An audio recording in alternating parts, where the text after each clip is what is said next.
Clive Barker Podcast Audio Commentaries. Thanks to your generous donations to our Kickstarter funding campaign, Clive Barker Podcast presents Fundraiser 9. Celebrations!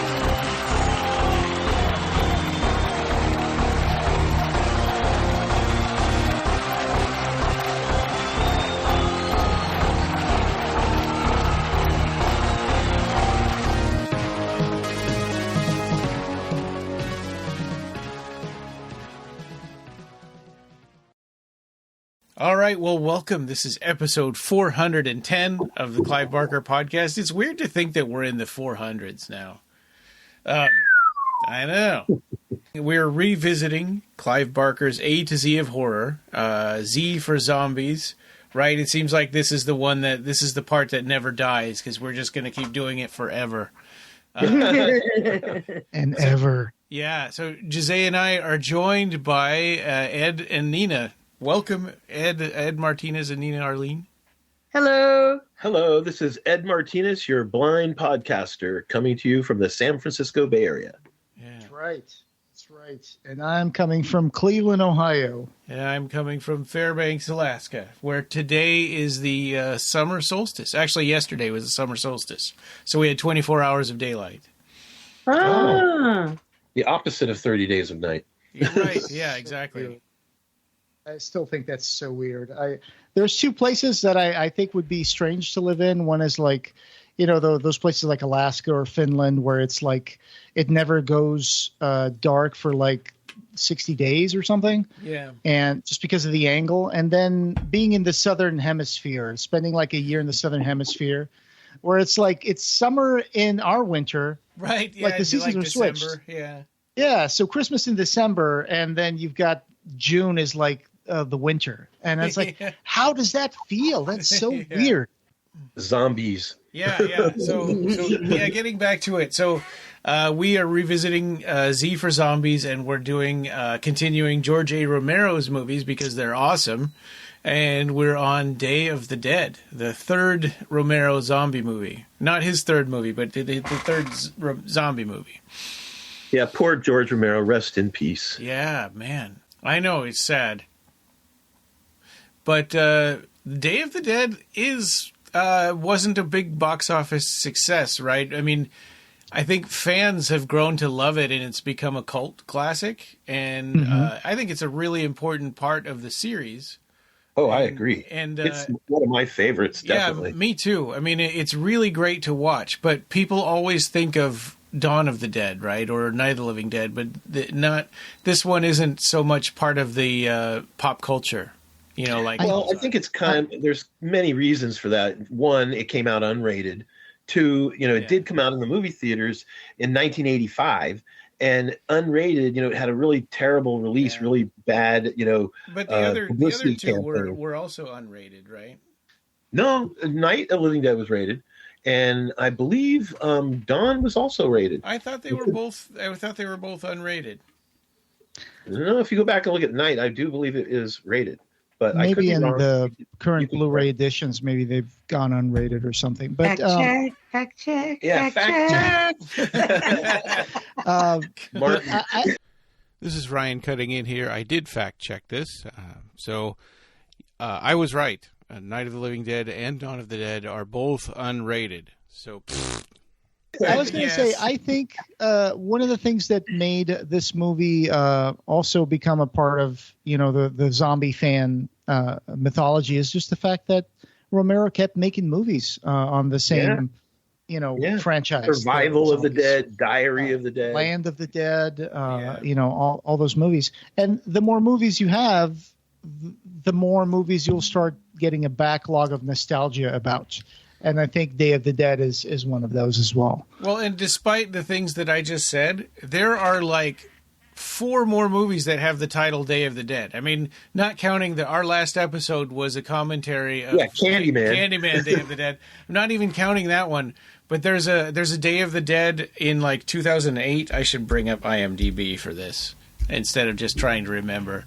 But for sure. There's two other movies called Day of the Dead, and there's one called Day of the Dead, like Contagium, and then there's a Day of the Dead part of the zombie thing. And there's a Day of the Dead TV series from like 2021 that I had no idea.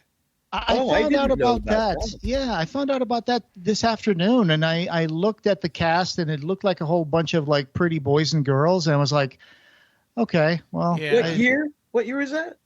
2021. 2 years ago. Wow. So no kidding. That's 2021. There's Day of the Dead Bloodline in 2017, and if you read the description of that one, it actually has the same plot as this movie we're about to talk about. So really? I think that is the only one out of all these movies that have the name Day of the Dead. That's the only one that seems like a remake of this one. Is one of the Day of the Dead's the one with Wilder Valderrama that's about the Mexican Day of the Dead? Could be. No, I don't know. Okay, never mind. But there must be that movie because you remember that, so for sure that exists. Well, I just vaguely remember Wilder Valderrama was in a film where he was playing like a white-faced, almost like a crow kind of guy, but he had like a Mexican skull face paint job. You know, there's one in 2008 about a town in Colorado being overrun by zombies. That's just called Day of the Dead. And then there's Day of the Dead Bloodline in 2017. It's about survivalists dwelling in an underground bunker as they seek to find a cure. So that sounds to me like a remake. And underground bunker. Yeah. And then there's one called Day of the Dead 2 Contagium in 2005. So what is that even what is that even a sequel to? Oh, is it got Ving Rhames? I think we're going too far into the rabbit hole. Yeah, right. This is crazy. There's one called Day of the Living Dead in 2016. Wow. If you expand the search out, it's just it goes on forever. Wow. Okay, what's another interesting fact is that right when this film was come out, in the movie theaters, Day of the Dead, 85, Return of the Living Dead had just come out too, like a few months before. That always bugged me because they're making a sequel for a movie that already had a sequel. Well, what about all these other ones, Contagion and all I know. Well, I don't like that. And actually, I've never seen any of these Day of the Dead movies. I mean, I thought, I looked it up because I thought, it would be kind of fun to watch one of those so I'd have something to talk about. And then I saw there were so many of them, and it was just overwhelming. And I know they're going to be bad. Sure, yeah. I mean, most of them are going to be. So Day of the Dead, what a cast this has. And the people who, I think this is where Tom Savini kind of perfected his zombie makeup skills. Into his own. Yeah, yes. Absolutely. And Greg Nicotero, I think he might have been like fresh out of high school, right? When he got and he was an actor. He was also an actor, and he's the severed head that's like opening his mouth with the wires. Right, he's a soldier, and when he ends up dead, he's also the guy who's growing the pot. Yeah. Yeah. Where they planted a completely different plant, and the cops showed up at the set, and they wanted to arrest everybody. Oh, I didn't hear that. I never heard about that one. I've listened to a commentary track with Tom Savini and I think George Romero for this. Yeah, and I think they mentioned that, like, oh, look, this is the plants that we found that were just like pot plants, but they were not. And some cop showed up and he was like, oh, you guys, you can't have that growing here. Who's in charge? My mom had some fake pot growing in our house, and she loved it as a conversation piece. Nice. She would say, Nancy, are you growing? Oh, no, it's false Aurelia. That's the name of it? Yeah, that's what she called it. Wow. Hey, I can see the trichomes on this nug. What are you talking about? Yeah, I've got like the Blu-ray edition. Me too. And I'm paused right before where you start seeing that white wall that opens the movie. Yeah, so it's blackness and it goes into that white wall, right? With the exactly. I was on United Film Distribution. Oh, as soon as that appears, so get cute. I could go back up. You know about that wall, right? Yeah. We're gonna. So as soon as the wall comes into view, okay. Sarah's sitting up against it with the calendar over her head, right? Yeah. marking All that right. it's October. Yeah. Okay, let's get started. Who wants to do the countdown? Why don't you do it today, Ryan? You haven't done it right. in a while. I think I did it last time. Okay, when Ryan says 3, we hit play. Okay. So we're all in sync. 1, 2, 3. Here we go. Right. Yeah. It's totally not a set. It looks like almost like a prison cell. It's so cinder block. Yeah, it's supposed to be cinder block. What's interesting about that is, spoiler, that when what happens, the set, the wall was built, of course, and unfortunately they didn't secure it very well. And all the extras, all the zombie extras, they knocked the wall down on top of Sarah. Oh. And they had to totally reset and rebuild it, and it took a really long time. Spoiler alert. It's October. We got pumpkins, and we got a whole October calendar filled. Yeah. So it's Halloween, I guess. Yeah. Good point about, it's a horror movie, it's a zombie movie, it's Halloween. Oh, and that's interesting because what month is it at the end when she signed? It's a totally different month. Yeah. November. Oh, yeah. Okay. Yeah, it's November. Okay, so it's not that far in advance because October's over. And I listened to a commentary track with the that had Tom Savini, George Romero, and the actress that plays Sarah. And Romero said, "I explicitly told these zombies, make sure you don't touch her inappropriately when you grab her." And it's like, and all of a sudden there's a hand there grabbing one of your breasts, and she's like, "Oh yeah, that's my husband's hand. He was behind the wall." Oh. That's great. The funny thing is too about like how they knocked down the wall on top of her. It's like it's a great looking wall. Everybody gets fooled by this film if you've never seen it before. Oh yeah, that totally startled me when I saw this the first time. It seems like something that sometimes you would just make it to put it, especially in a trailer. Like an 80s trailer. Yeah. Right. I saw it in the theater, so it was nice and big. And unfortunately, though, when they do that, sometimes you feel like, God, I saw the best stuff in the trailer. Joe Pilato. Yeah. He's great. Joe Pilato. Did you ever meet him at a convention, Ryan? Yes, I did. No, I don't think I have. I did. He was at Monster. He does such a good job playing a really despicable character. It's like the guy who plays Walter Peck in Ghostbusters. Sure. Yeah. Howard Sherman this man has no dick. Yeah. Bub. Hey, look at the production manager. His name is Zilla. Yeah. They say he's got to go. Godzilla. Oh no, there goes Tokyo.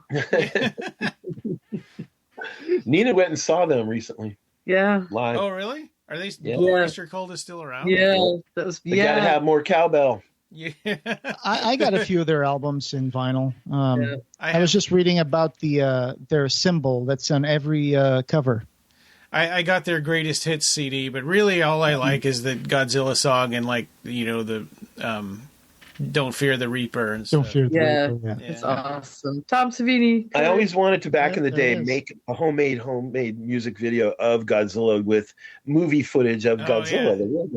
Yeah. So this is supposed to be Florida, right? And it really was shot on location in Florida. It was Florida, yeah. Right. Yeah. They actually had that real crocodile or alligator or whatever. You can see that his face, his snout is tied. You see something around his snout. I have a question for you guys. Is that a zombie alligator or is it just a regular alligator? I think it's a regular. I want to believe that it's a zombie alligator because I want to believe that. I thought it was a zombie alligator, but then it's like you never hear about zombie animals in these movies. Only people. Well, if you look at The Walking Dead, they have had a couple of zombie animals. Yeah. Resident Evil has zombie dogs. Right. Yeah, but the in Romero The Walking Dead, movies don't.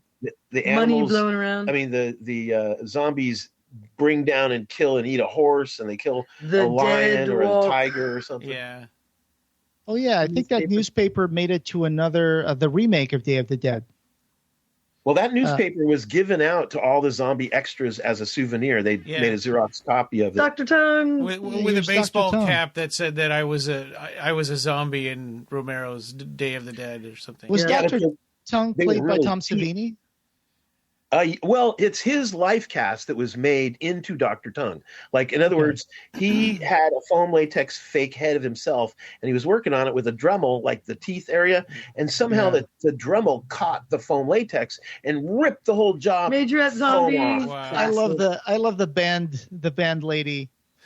Like, they're all so distinct at this time. Yeah, they got all this. Well, it's interesting because this is only 6 years after Dawn of the Dead, but it's such a big order of magnitude in terms of like and the look of it and the level of quality of zombies and makeup effects. Well, and just it looks like a much higher budget movie overall. There's a zombie carrying a wicker basket. Ironically, if you find out about the true budget, it was actually it was only a much bigger budget intended, and then they got it way cut down to $7 million, right? It was $3 million budget, and they made $5 million. But I thought it was initially it was $7 million for $7 million, and then he did it for $3.5 million, right? Yeah, right, because the script that he initially had way more big explosions and motorboat chase scenes and action and stuff that he cut that all out, and it stayed the plot, the basic idea stayed the same. But it's a great movie like it is. Oh, I agree. Sure. He even says in interviews that, when I lose all that stuff, when I lost all that stuff, it didn't matter. It made the movie actually better to not have all that. It feels more claustrophobic because they're not, they don't have so much time outside. There's so much of it is in the caves. Yeah. You feel how uncomfortable it is. Those caves are terrible. I recently found out about a term in TV writing that's called a bottle episode. And a bottle episode is what the Star Trek writers used to call an episode that takes place just at the bridge, the whole thing. Yeah. Right. And this is kind of like cabin or something. Yeah, it can go really good or it can go really bad. If it's intense, it's going to be interesting because you're always like you're in that scene. You don't want to leave that place where the action is happening. And I think they try to do that with this because, they work with what they had. They had that big limestone mine at Wampum, northwest of Pittsburgh.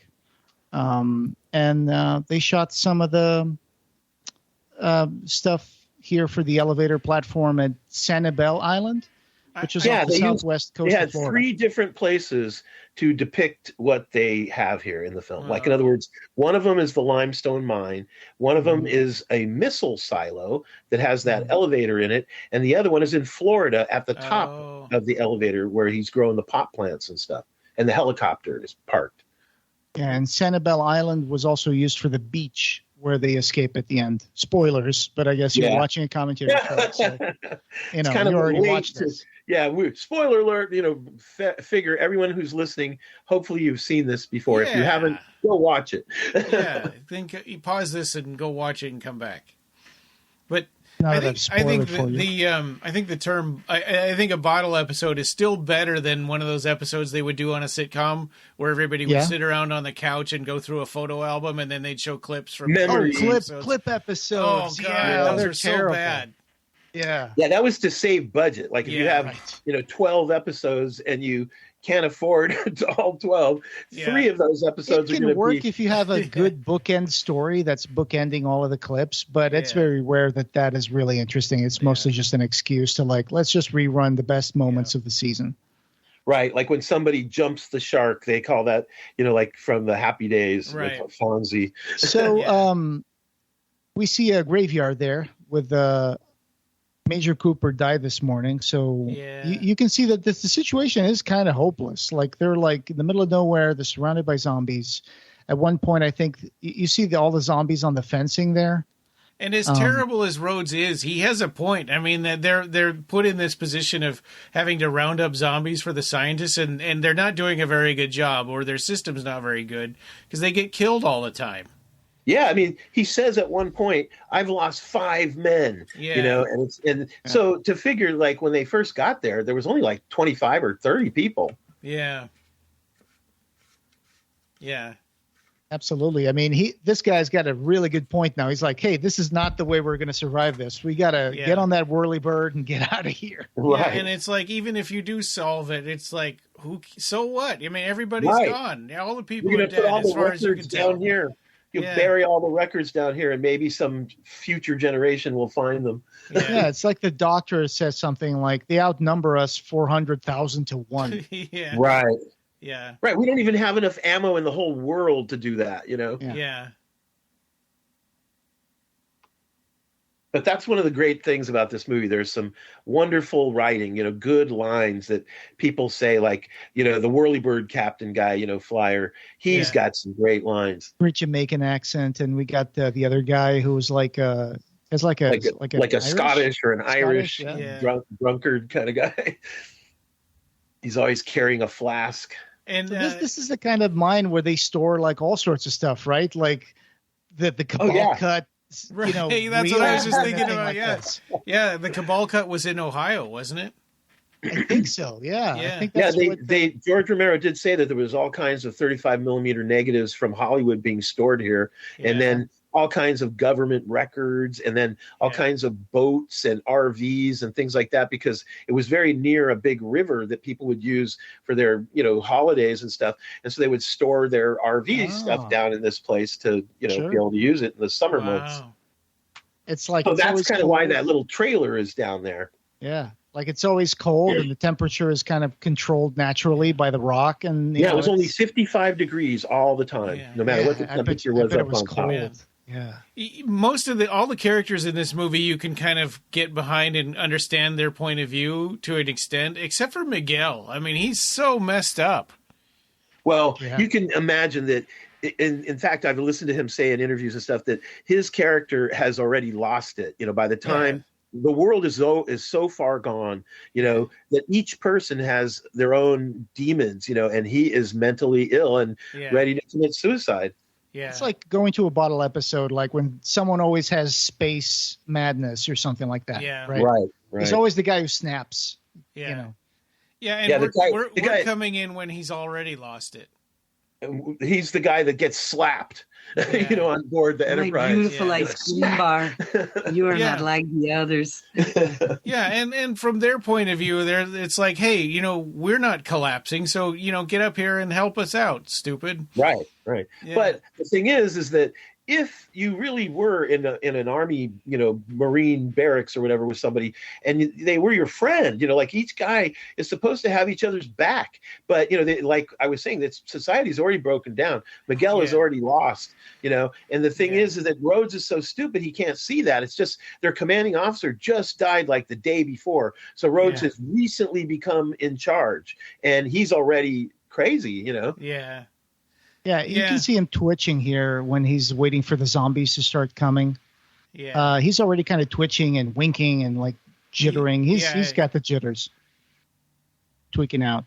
And Frankenstein, the head scientist, oh my God. You later on you hear his recordings where he's talking to his mother, and he's insane too. Yeah, he just hides it better. Well, nobody checks on him. Hardly anybody ever goes down and checks on him. That's true. It's funny that he's been doing that crap. I mean, he doesn't do a very good job hiding all of his leftovers and stuff. But nobody bothered to until recently, right? Nobody bothered to even go and see what he's doing. I mean, all you had to do is go in there and like lift a little cover over the head of Greg Nicotero. Yeah. And Greg Nicotero's going. I just think this guy is the biggest a-hole of them all. Steele. He's just so much of a bully. It's just so much. Yeah. He just really does it well. Yeah, racist, sexist, violent. Yeah.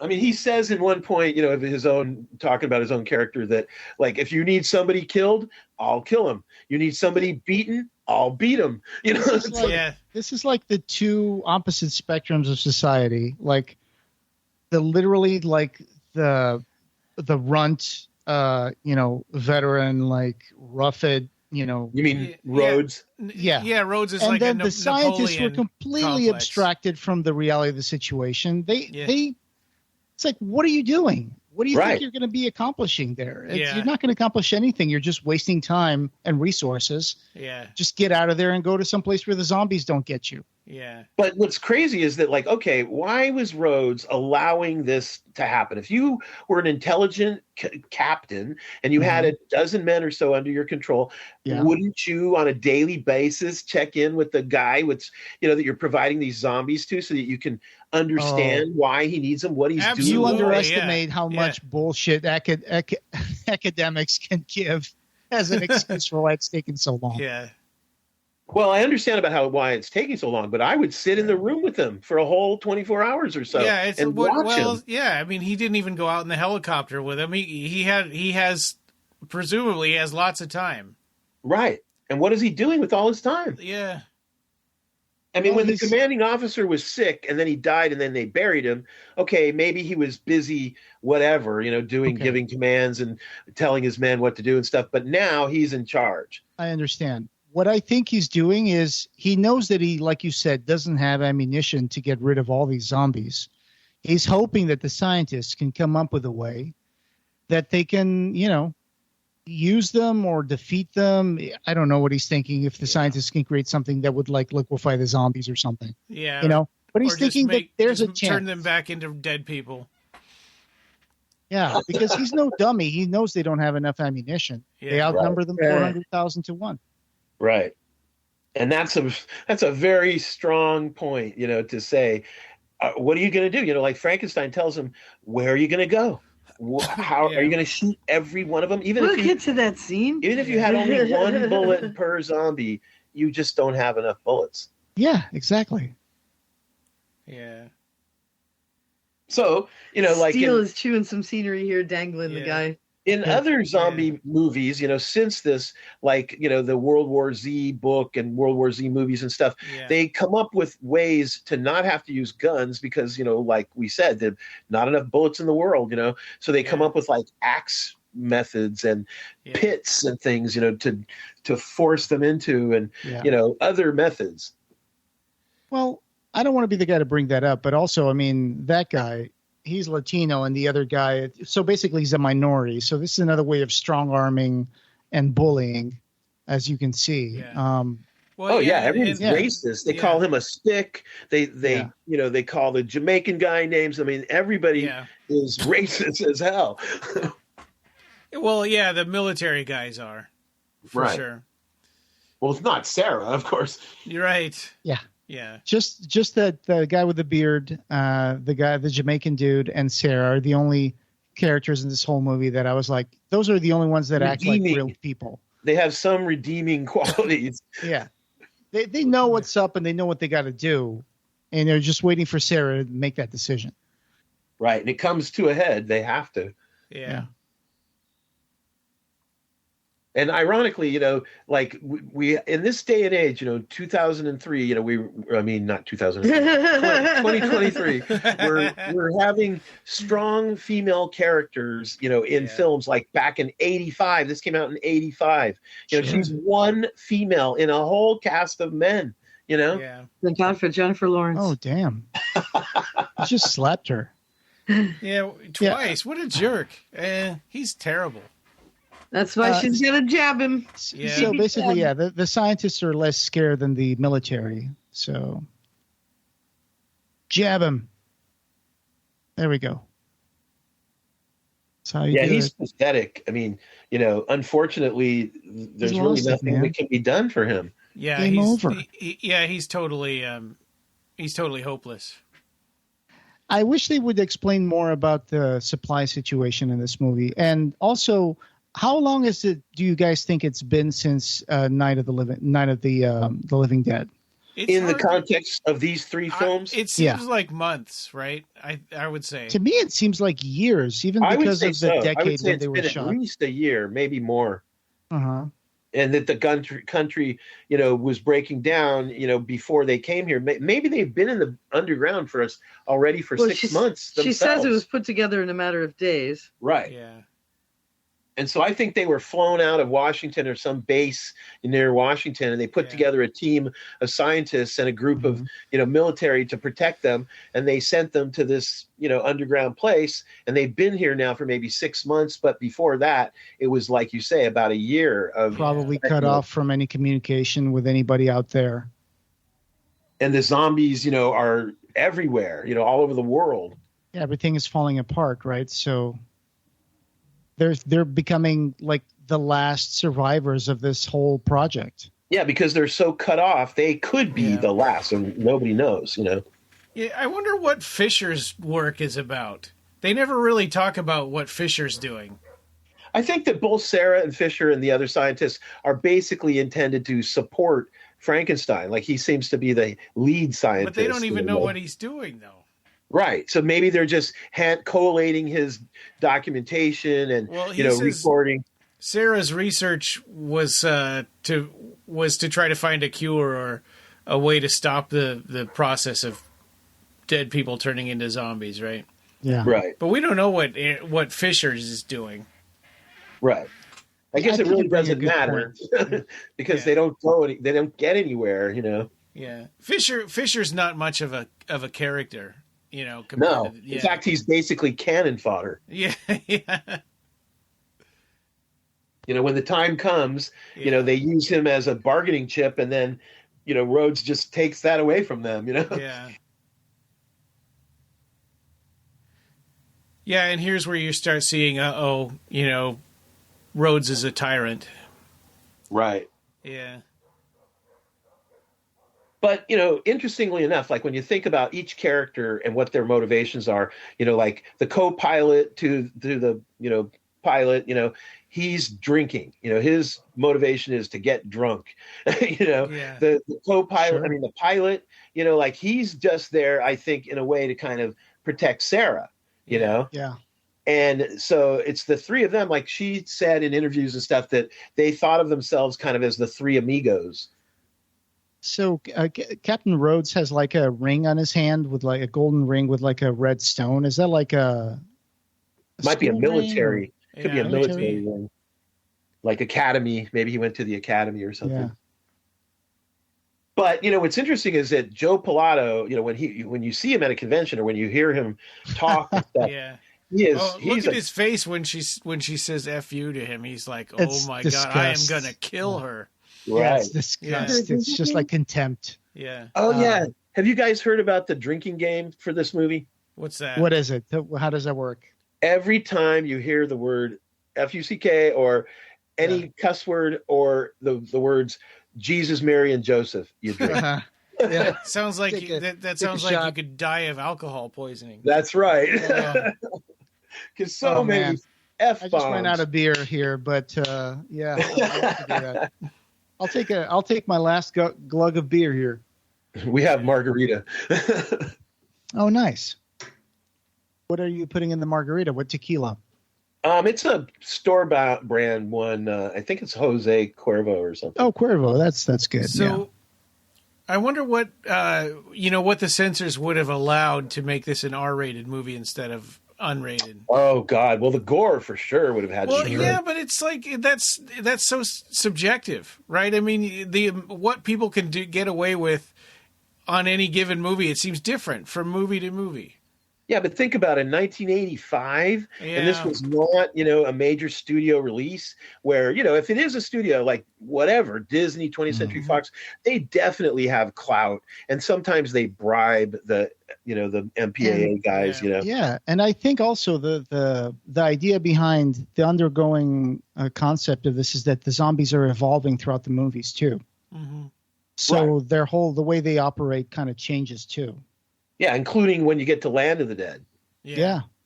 Which is kind of the crystallization of what Frankenstein's explaining here. Yeah, that the brain is the motor, and all the programming is still in there. So you might be able to like awaken that training, that and make jelly. them act, the lizard when they were But alive. then at the same time, even if they don't, like, you could take Oh my all of God. somebody's Oh, this muscles is the off. guy with his head on the table. Yeah. Oh, I love this. I love this effect right here. Like the guy how they who's did this?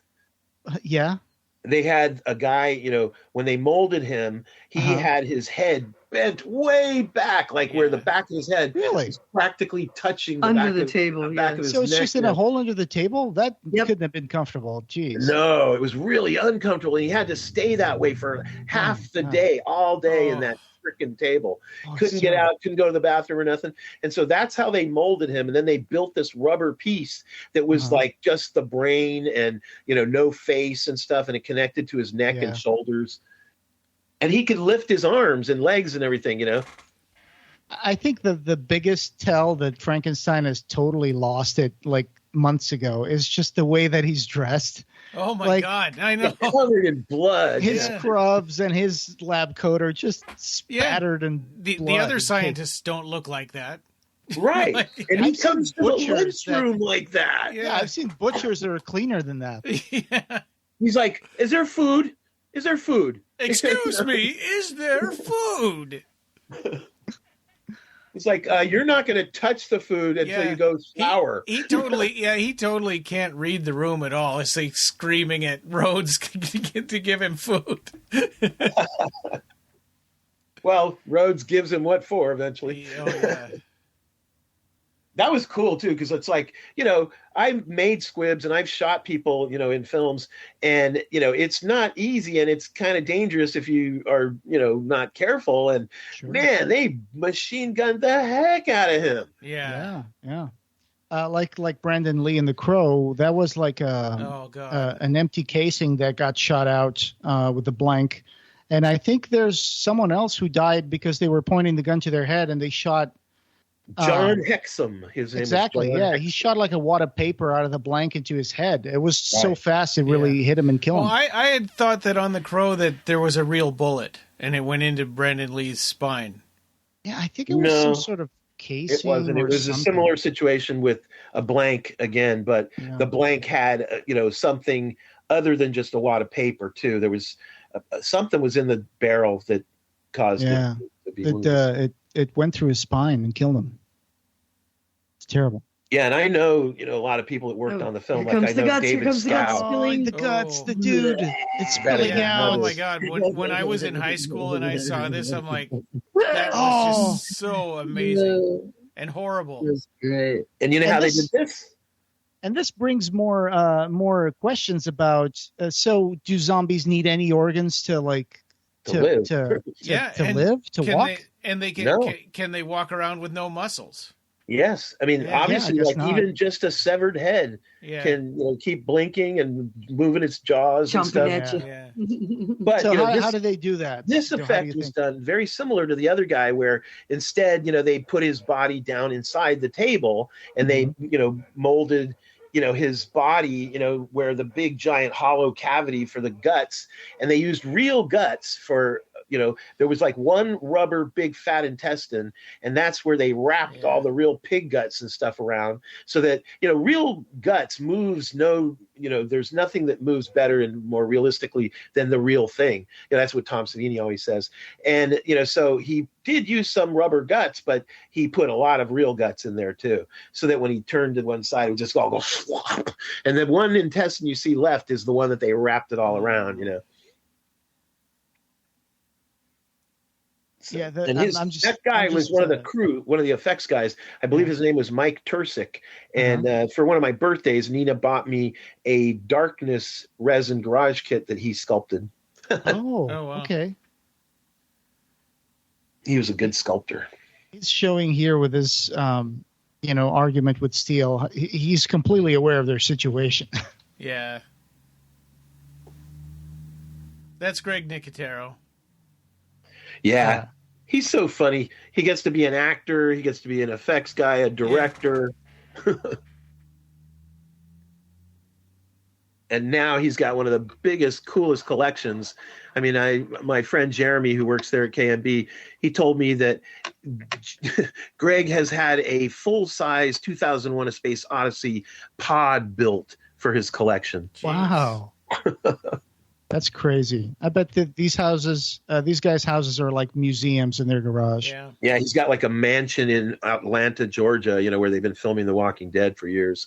Yeah. Yeah, KNB Effects Group was Greg Nicotero, Howard Berger, and who else? Well, it used to be Bob Kurtzman, who was the director of Wishmaster.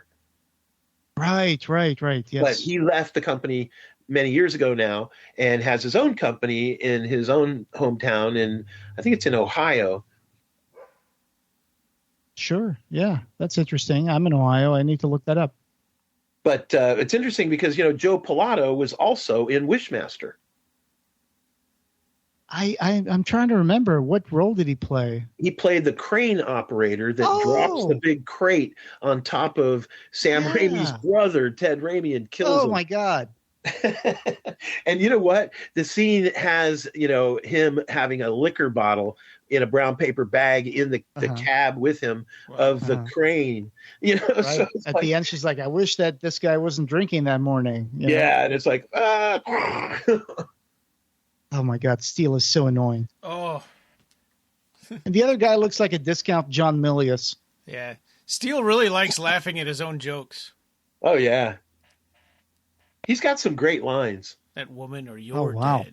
This got intense. Yeah. That escalated quickly. Yeah. Yeah, you think? Somebody killed me with a trident. We just saw Anchorman recently. Oh, wow. I mean, why even pretend that there's any sort of understanding between the scientists and the military at this point? It's just a maniac. Everybody's afraid of that guy. Well, yeah, and you think about how crazy it is, because if there's they're the only people they know anywhere, and he's willing to kill her for not sitting down in her chair. Yep. She could be the only woman left. Yeah, that's because he's a fucking fascist, man. Yeah. And he's stupid enough to kill her. Yeah.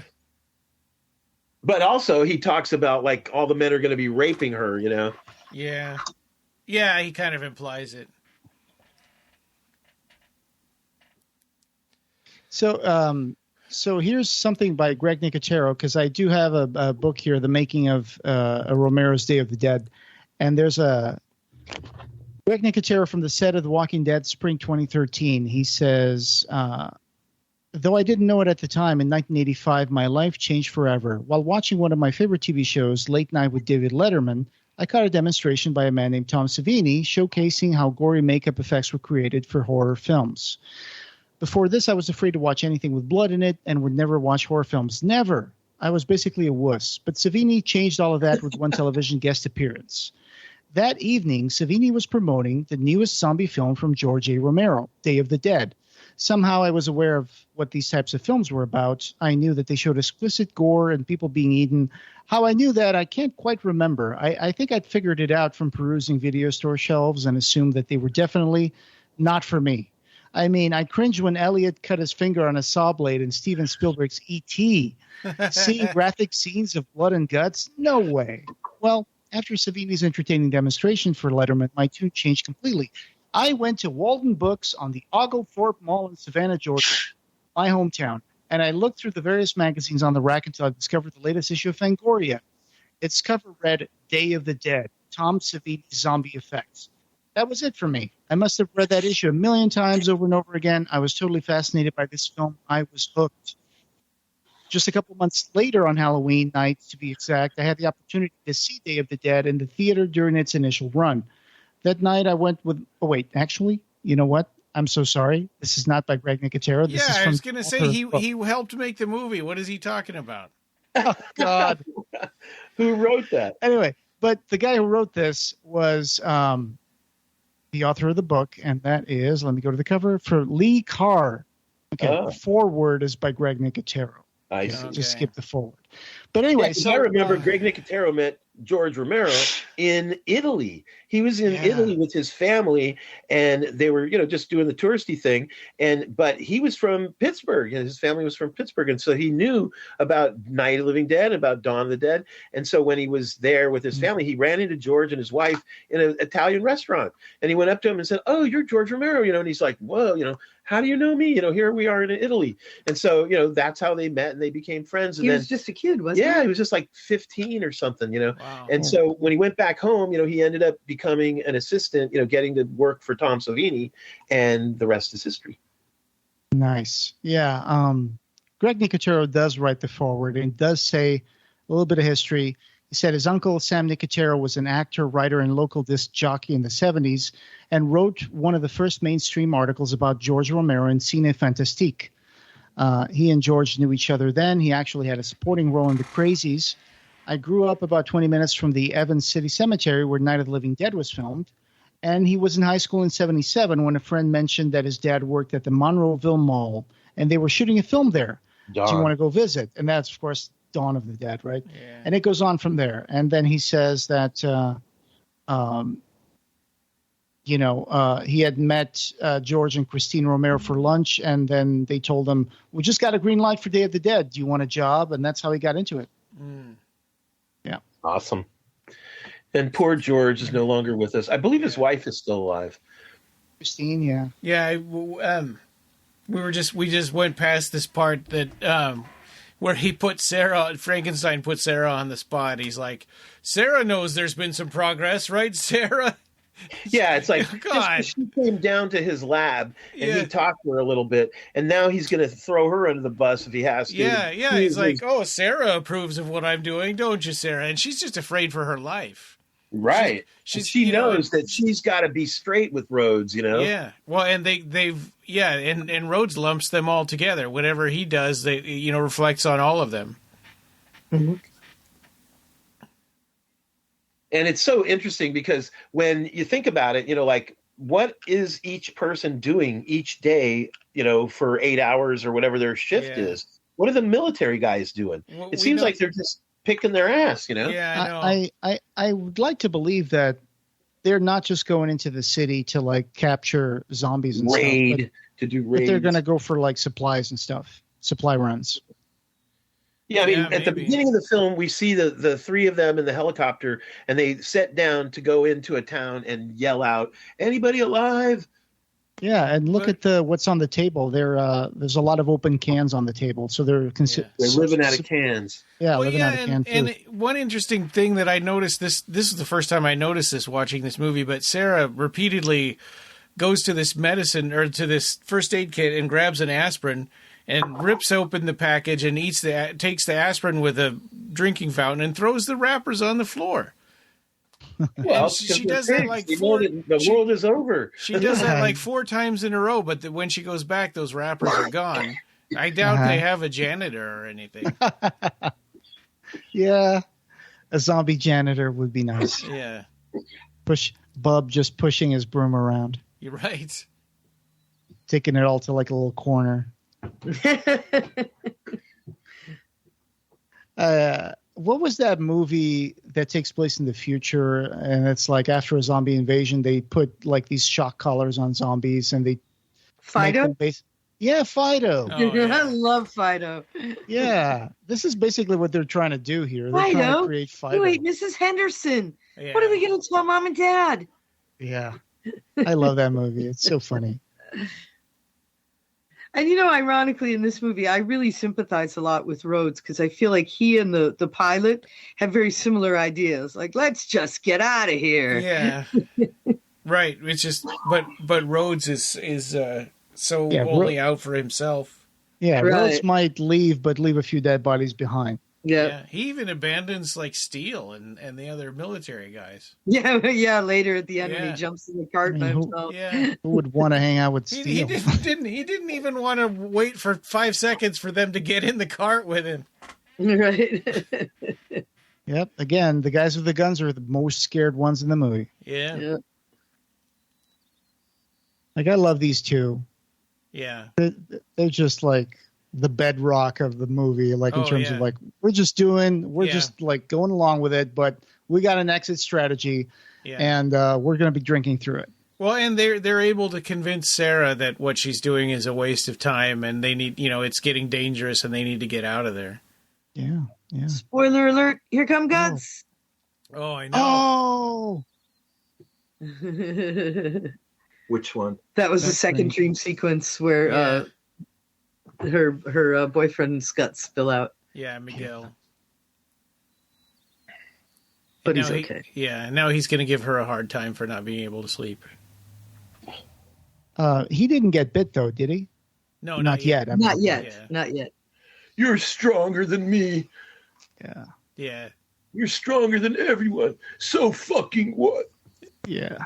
Now he's saying maybe you should take a sedative, Sarah, so you can get some sleep. Yeah, I bet you she doesn't like to sleep. She probably sleeps with one eye open. Yeah. Yeah, he's checked out. Well, he's yeah, totally and checked he's out. taking the bed, and she has to sleep with a blanket on the floor. What a jerk. And he's telling her he's through with her. Yeah. And then what would happen if you had to go back and sleep with the barracks with the men? Yeah. Another I think we rift. see that, right? They start getting in. They all start fighting. Yeah.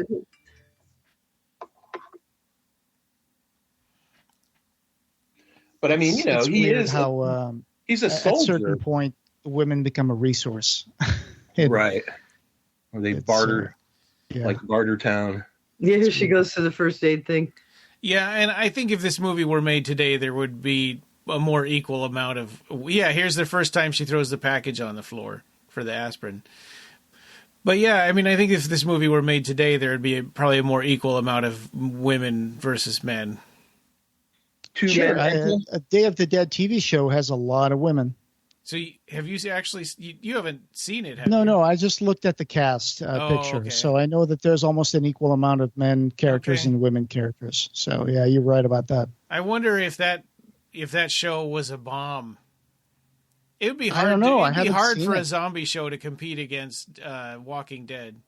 I'm wondering when they shot that because it came out in 2021 and early 2020 was the pandemic. I know there's only like 6 characters in the show or something, or around that much. It's so hard to tell whether a streaming show is actually successful because they don't release the numbers or anything. Right. Yeah. So that way they can pay a pittance to the people who are in it. Yeah. I think it might be on Prime, the Day of the Dead TV show. And I bet you have to pay for it too.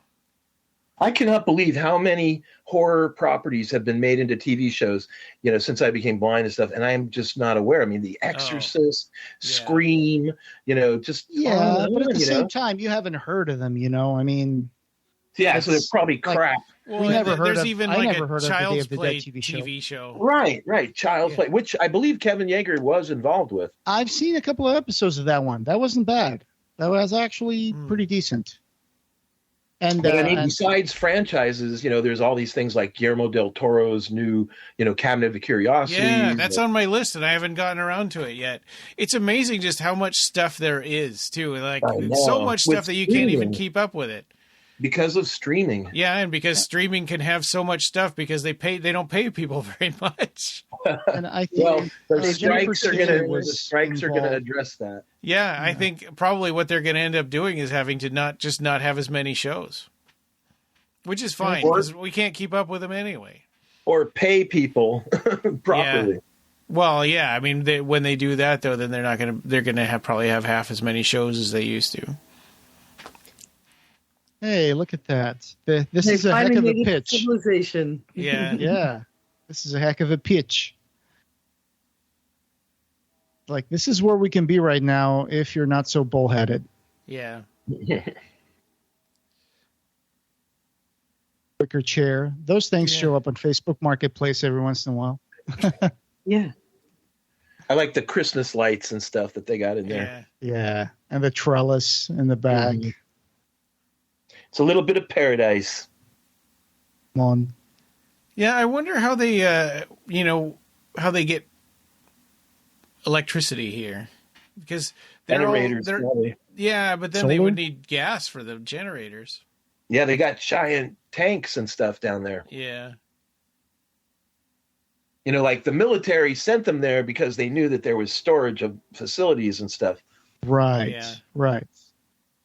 I still don't know how this place would have supplies. Like, it feels like, maybe just canned supplies or something. Right, some emergency like rations. Yeah. Meals ready to eat, Well, and they said the military provided beef treats.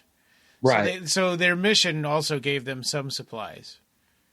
And the fact that they have to have some medical materials, equipment and stuff, But, like, what do the men do all day long? Are they just marching up and down? That's what she's talking about now. She says, you guys drink our food, eat our food, drink our liquor, Water. and you don't lift a finger all day long. What is it you guys do? And they're like, well, we try to stay alive. They created a little fake beach here for starters. Thank you very much. Yeah, well, and he says it's because they don't believe in what she's doing, and rounding up zombies out of the cave and bringing them into the corral is dangerous work. Yeah, especially if you don't know why. What the hell is this for? Yeah. And here's the part where so many men have died as a result, because it's such dangerous work. This is such a great speech. Yeah. Yeah, he's enumerating all the stuff that's hiding down there in that cave.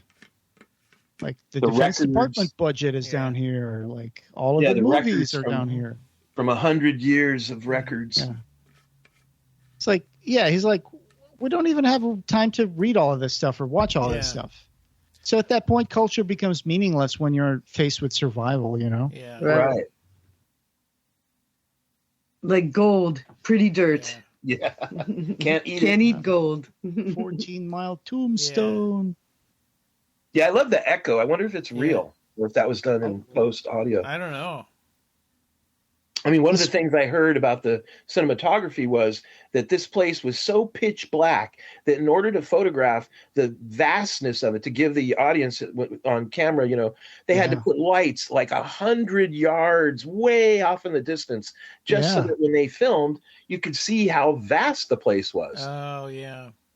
What kind of lights do you think they put, like 10K more? Yeah, normal movie lights, 10K Klieg lights, things like that, the standard stuff that comes with any director's, package. Yeah. I remember when we were talking about Candyman the other day, the set was so big on that second Candyman that they couldn't light the whole set, so they had to chop off like 5 feet of set on the top. Oh, man. Yeah, I mean, that's where matte paintings and, in the old days, you use force perspective hanging miniatures and, all kinds of cool tricks, to get around that kind of stuff. Nowadays, they just go to CG and green screen. Oh, hey, Ed, did you see, this is Clive Barker related, I guess, but not related to this movie, but did you hear the most recent Monster Party? No. They talked to a guy at Monster at that convention, right? Monsterpalooza. They talked to a guy who did liner notes for soundtrack releases, and he was talking about making a 2-disc version of the Nightbreed soundtrack. Oh.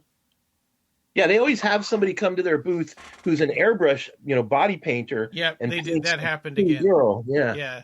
Yeah, I mean, they did a 2 CD release of Lord of Illusion soundtrack. So, that'll be great. I would love to hear Danny Elfman's, sessions,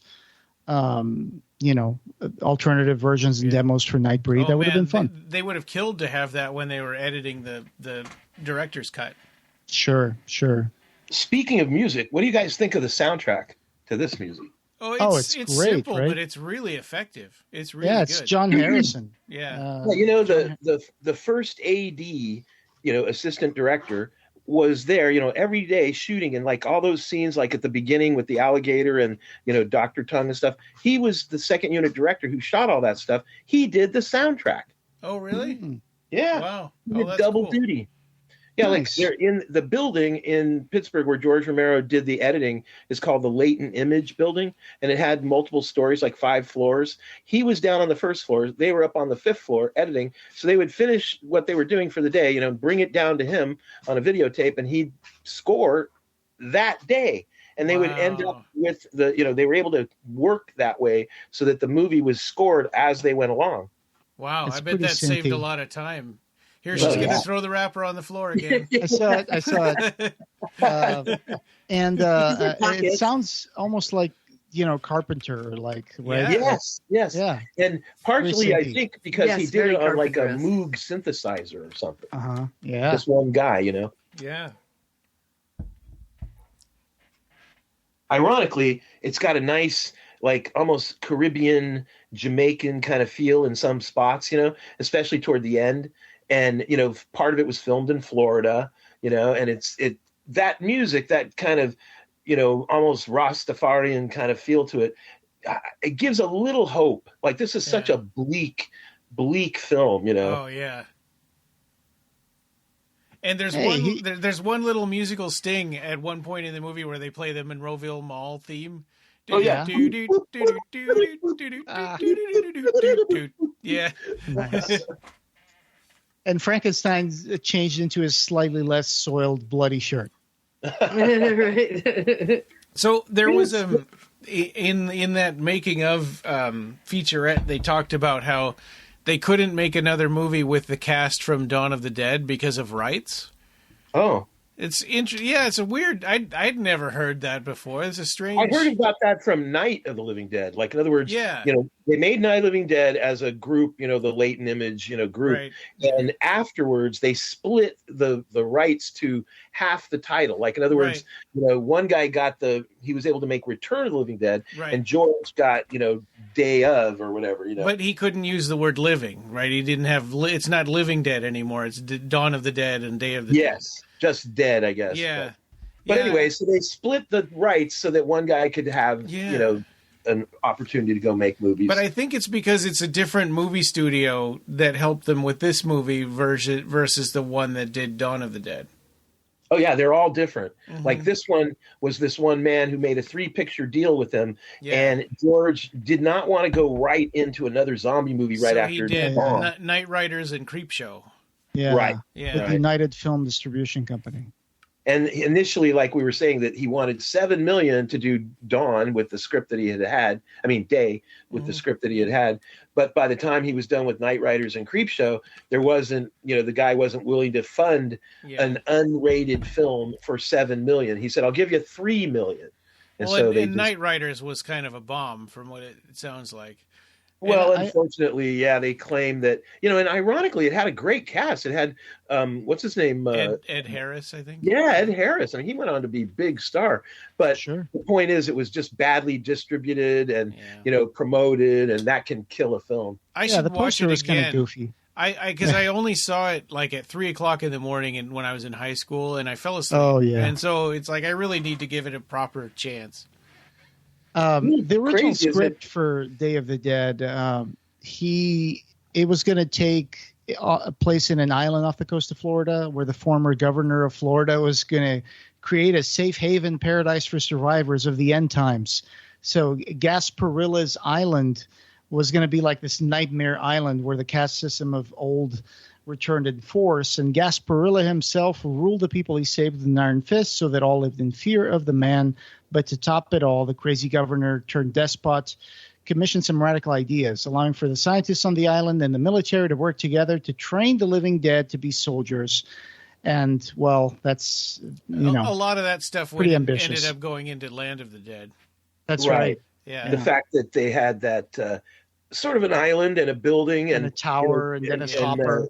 Dennis Hopper was the runner of the whole place, and there was a caste system for the people who lived farther up the building, were the more rich or the rich were in the very top in the penthouses, and the poor were down, and even on the outside they had to go out and make the raids. But what's interesting about the this movie's zombie apocalypse concept and everything is the fact that almost everybody is ready to give up, Sarah, all of them, that when they finally leave in the helicopter, it's like, what are they going to do next? It seems like they're just going to run out the clock, It's funny. I have a friend, Robert, who he said, he told me he hated this movie. I'm like, why? This is great. And he said, because at the end you find out it was all a dream. I said, that's not right at all. It was just like the last 5 seconds of her getting in the helicopter was a dream. But what he thought, was the dream she has on the beach when she wakes up on the beach was the whole movie. Right, was the whole movie. Yeah.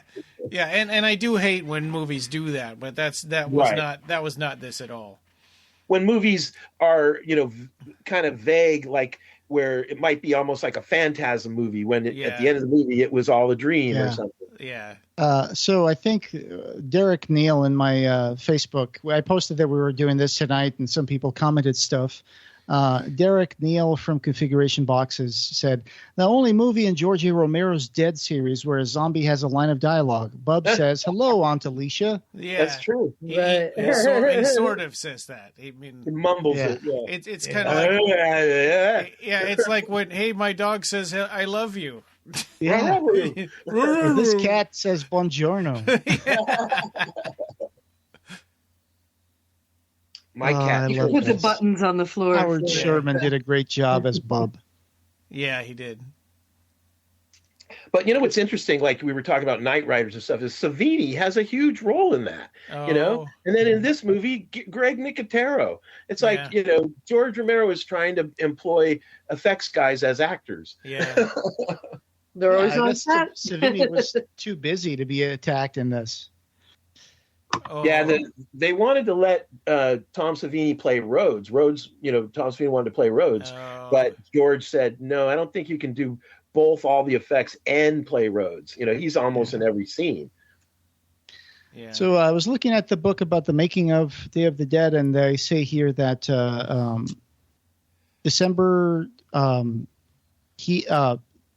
the copyright for the third Romero zombie film was secured when the Laurel Group registered a 5-page synopsis for Day of the Dead on December 13, 1979. After the release of Creepshow, while on vacation in California, Romero would begin the process of writing the first draft of this legendary original script for Day of the Dead. On December 28, 1982, he had a 216-page first draft. Wow. And, That's a long film. Oh, what they say is page per minute. Right. So that would be like, this movie is 100 minutes, right? So almost 120. But that's perfect. Like most people, they don't want movies that are 3 hours long and 3.5 hours and stuff. On January 13, another copyright was secured for a 145-page screenplay entitled Old Soldiers Never Die, Satan Sends Them Back, Day of the Dead by Laurel Entertainment. So I guess was a working title for this, maybe? Wow. Old Soldiers Never Die, Satan Sends Them Back, Day of the Dead. Sounds cool. Yeah. But the thing about, George is, he just kept on making, more and more zombie films. And, I don't know about you guys if you've seen them all, but have you seen Survival of the Dead or Diary of the Dead? Yeah. Yeah. I think Land of the Dead was the last movie that I've seen of the Dead series. Well, those last two were direct-to-video sequels after Land of the Dead. Yeah, I did see Land of the Dead on the theater, yeah. I saw Land of the Dead in the theater also, me actually too. on opening day. Yeah, me too. I was super excited about it. But unfortunately, I was like one of 5 people in the whole theater. Oh, that's disappointing. Yeah, me and a couple of other filmmakers actually went there. John Leguizamo came to Fairbanks to do an ice cutting for the ice festival here because they were doing promoting Ice Age. Ice Age, yeah, exactly. And I gave him my Land of the Dead Blu-ray to sign. The guy next to me here, the guy next to me goes, "Oh, you just gave him any random thing." I'm like, "No, he's in this movie." Any random thing. Shows what you know. Yeah, here's sign my hand. He's got a big part in Land of the Dead. Yeah. I was looking at the alternate versions list on IMDb, and it says here, after being banned for theatrical release in Ontario, Canada, distributor Astral Films cut several minutes of graphic footage, including the entirety of Captain Rhodes' death, in order to be approved for VHS release in Ontario. Oh my God! Oh. Yeah, that's a big thing missing. Wow, that's a shame. That's and the whole movie was building up to that. Oh no, that's his claim to fame. That's his one big thing he's ever done in film history. Oh no. This is where they're losing control of when they're trying to kill more zombies. Greg Nicotero just got shot by accident. Oh my God. That guy looks like a Michael Myers zombified version. That's how Greg Nicotero ends up in the lab. The boyfriend armed it. Yeah, now, do you know how this effect was done? No, the bite off the wrist? How? Is it a prosthetic arm? the guy's arm, has to be chopped off. Is that the scene we're in? They're not chopping it yet. No. They're running in the other direction. Now there's the accident because one guy got bit in the neck and from the neck. Yeah, the other guy got bit in the arm. I love that neck bite because the skin stretches and the blood squirts out and everything. Yeah. I did neck bites like that too for Retard Dead and Dead and the Damned and stuff like that. Yeah. I still see. I follow a lot of Instagram accounts of special effects artists, and just today I saw someone had a little pear pump, and they were pumping like a tube into like a wound in the shoulder, and the blood is squirting out of the shoulder. And that's still how they do it with like a pump action thing, just tubes and like a pear-shaped pump. I still have crazy. She knocked him out by hitting him in the head with a rock. She could have just killed him. So here they go with the machete to chop off his arm. Well, he wouldn't have held still otherwise. Yeah. Oh. And of course that's made with like a notch in the katana. Well, but there's more to it than that. Like, first of all, you dig a big deep hole and you stick the real arm in the hole. But unfortunately, this actor, they were really in the mine, and so it was freezing cold to put his arm in the hole for hours, because he had to be made up and shoot and everything. And then so the blood gets wet and gets cold. Yeah. But then they had to do, the missing portion of the machete, like you say, on his real arm, so that his hand could wiggle, while the machete was down. And then, they pull back, and now the arm is separate, and they have a stump, Is not how you cauterize a stump. This is how you cook some meat, that's for sure. Yeah.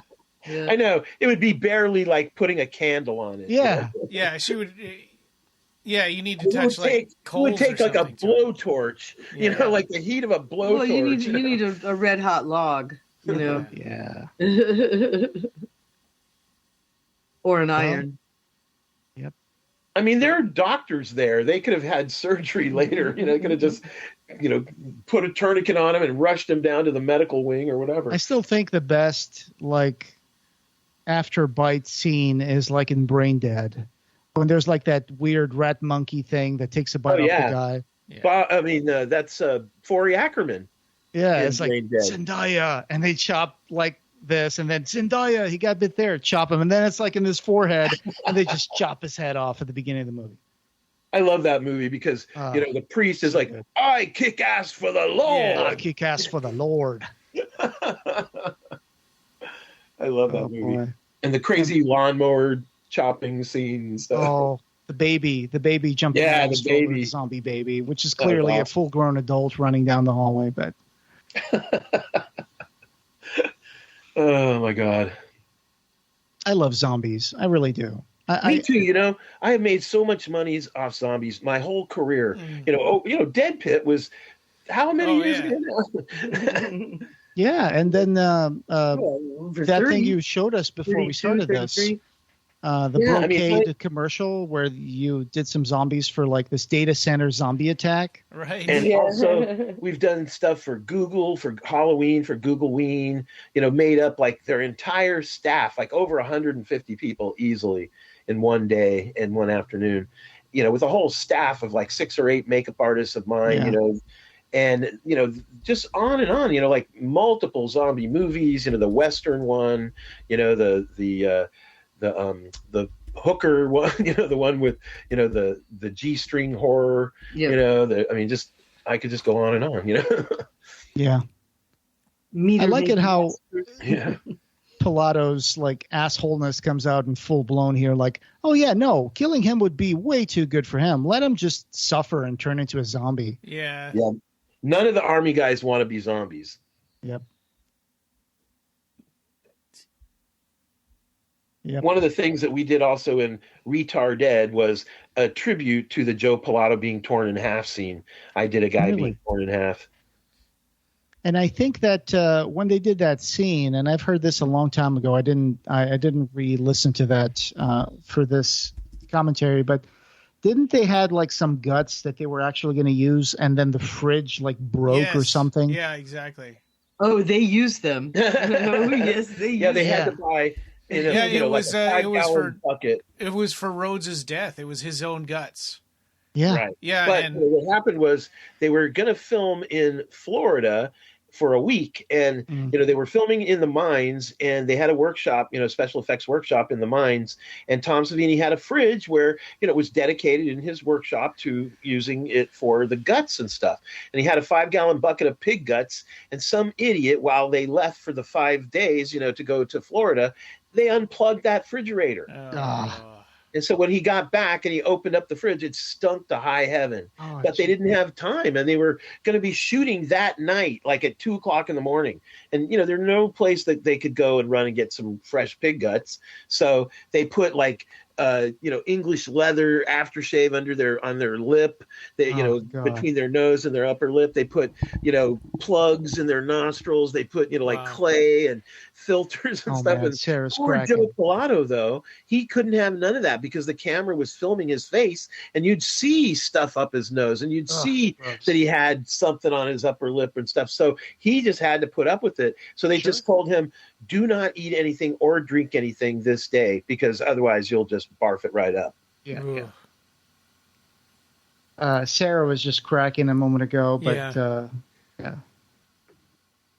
I mean, how many of us would have to amputate a limb off of our loved one? Right. Who would have the presence of mind, to think so fast? Yeah. I mean, at that point, I don't think very many of the victims had any attempts to save them. I think they just back away and shoot them in the forehead or something. Yeah. Well, and Rhodes says, I've seen it 1,000 times that, he's going to die. Yeah. And we'll never know if he would have survived or not, right? Because he doesn't get the chance. Suicide. Yeah, suicide.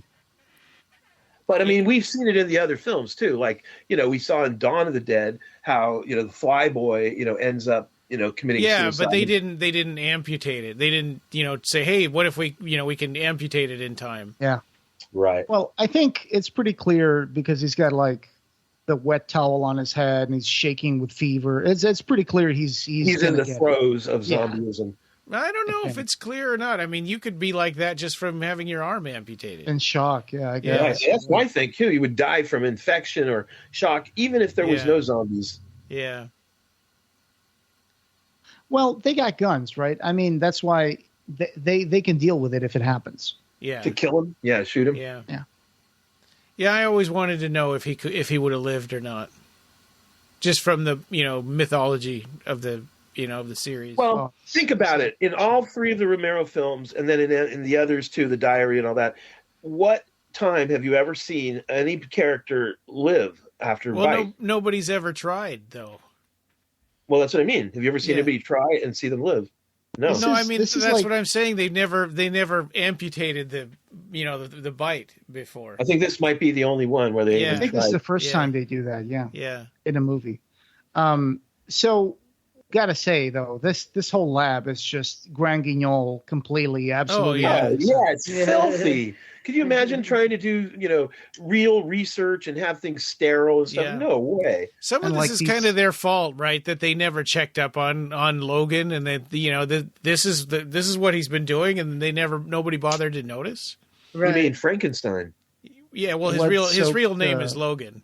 Right, but I like Frankenstein. Okay. And they're listening to his tape, talking to his dead parents. Yeah. Yeah. He's crazy. Cray. But, I do like the fact that they call him Frankenstein. And in a way, Bub is a new modern day Frankenstein. Like, think about as an actor, his performance, he is Boris Karloff-like. Yeah. He just showed Major Cooper's head, I think. Yeah. Under the fabric. Which is Greg Nicotero's head. Right. That is correct. But it's he's a Frankenstein, except he's not as effective, right? I mean, he what?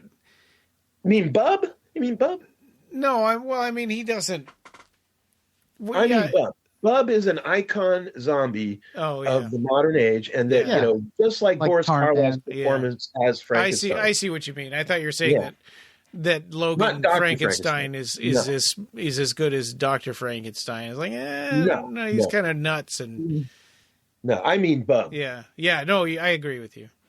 And Bub ironically, too, is special. It's just like in Land of the Dead, where there's that gas attendant guy in the jumpsuit. Who becomes He's like the main zombie. He becomes a leader of all the zombies. Yes. they call him Big Daddy. Yeah. Big Daddy. That's it. Yeah. Big Daddy. My friend Rich Crisell, he made a copy of Big Daddy for Monster Palooza to put in the museum, and he also did Candyman. He did Tony Todd as both the Night of the Living Dead guy and as the Candyman. He had two heads. I saw the funniest video on YouTube about this clip that we're watching now, where Bub has a Walkman headphone on his head, Right. and someone dubbed Harlem Shake over it when he hits play. Colo terrorista, and boom, boom, boom, boom, boom, and Bub is just listening to it, vibing, and it's really funny. Did you hear in the behind the scenes how, the actor Howard, he used to jog and run, and he would listen to a Walkman on his ears when he was running, and he was coming back from a run onto the set, and he had his Walkman stuff, and he told George Romero, like, hey, wouldn't it be interesting, if Bub were interested in music, and so George said, yeah, let's do that, so that's how that came about. That was just his idea. He's listening to Ode to Joy. Yeah, I love the choice of classical music. Yeah. What's funny is that anybody can clip this and put whatever song they prefer on it, and it will still be funny. Right. Like a meme. Like you can put 2112 by Rush, or you can put Don't Fear the Reaper or something like that. Cowbell. Yeah. Yeah. It's just pointing down at the play button. Yeah, the actor was saying that, the man who played Dr. Frankenstein, was so fast and talked so fast that, he, as two actors, they had to work it out to where Bub is slow, and you have to slow him with your finger. Frankenstein looks like he's been on speed all this time. Yeah. Right. And so you have to bring your finger up high in front of your eyes and then bring it down and show him where the button is, Even the makeup that Frankenstein has makes him look older and more tired than he is. You got the painted ridges on his forehead and the red under his eyes. He's so manic and disconnected from the rest of the people, right? And in his lost in his own world and his work. Yeah. I mean, it's almost inevitable that what happens to him. His actions put the rest of them in danger. Sure. And he really isn't offering any solutions or help or anything. Yeah. Yeah, he's just he's the scientific process gone astray. It's just running off. I mean, obviously he's fascinated by his discoveries, and he's just so lost in his own world where he can't understand how I need to apply this to something practical that we can use for help. He's scattered. So I posted that we were doing this tonight in my social media, and I said post comments below any cool experiences you had watching the movie, fun trivia, or what are your favorite moments. And one of the commenters, Dustin Vanderpool, said, "This movie ruined me as a child. My pop thought I was ready for it. I completed the movie, but I was praying in tongues all night afterwards. This movie shook me." They're shooting the scientists now, Frankenstein. We've all been there, right? Machine gun. For me, the movie that I thought I was ready to watch. Man, he had to put on a lot of squibs. And was Nightmare on Elm Street. That movie really got me scared at night. Really? For me, it was Raiders of the Lost Ark. I was way too young to be seeing that. Oh, yeah, the final sequence. Really? Yeah. Snakes. Why did it have to be snakes? Yeah. Oh, the melting face is like engraved in my mind. Oh, yeah. Exactly. That was done by Chris Wallace, my friend who went to Japan with me. Nice. So he got an Academy Award. So Frankenstein didn't get shot in the head, right? So theoretically, he would be coming back. We don't see him come back, but he should be a zombie. That would be interesting. Yeah. Yeah. Because he got machine gunned across the torso. Yeah. Oh, yeah, I see it now. Like, this guy's not waking up, and he looks like he's doing better. So maybe you're right, Ryan. Maybe he would have made it. Yeah, I wish we could have known, but they could have taken care of him, kept him sedated, and you know. That's one thing that people don't understand about this series is, at least to me, the way I understand it is that everyone who dies becomes a zombie, and it's not a disease, like they do in other movies. I used to think that it was not, you would not come back as a zombie unless you were bitten. You know, like in other words, it was like transferred in the saliva of the zombie or something, like a virus, you know. But then again, you know, like you could be right. Like there's really, other than the World War Z book and stuff, nobody's ever really written down rules. You know, they just kind of assume them based on the stories. Said in Night of the Living Dead, they said the bodies of the recently dead are coming back to life. It's not everybody that gets bitten. Right. So even people in cemeteries would come out, right? Yeah. So right. So in Night of the Living Dead, they kind of cast aspersions that it's from a downed satellite. Right. And so maybe that affected the area. I think it's deliberately obfuscated. It's like the taglines for the other movie were when there's no more room in hell, the dead will walk the earth, right? Which makes it seem almost supernatural. So it's not a virus, right? It's when you get bitten, you get an infection that's so bad that it kills you, and then when you die, you become a zombie. I guess. Like we said, and the tagline for this movie is... The dead have waited, the day has come. That was the tagline for Day of the Dead. Another thing, too, is like, you know, in The Walking Dead, that show is, you're right, you know, where everybody's got it on the planet. If you die, you come back as a zombie. Yeah. I remember the episode where they find that out as like at the CDC. Yeah. That's when I still was watching that show regularly, and then I just kind of gave up on it when they hit the farm, mayor, the governor, or whatever.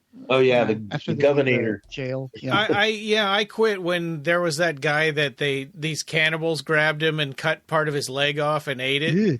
I was like, okay, I'm done with this. That's a line too far.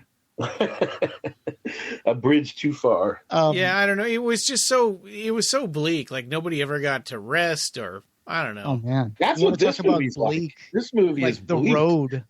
Cormac McCarthy. I hate The Road. Yeah, I hated that movie. And they're gonna finally make Blood Meridian by Cormac McCarthy, and I can't wait to know how they're gonna do Blood Meridian, because that book story? is crazy.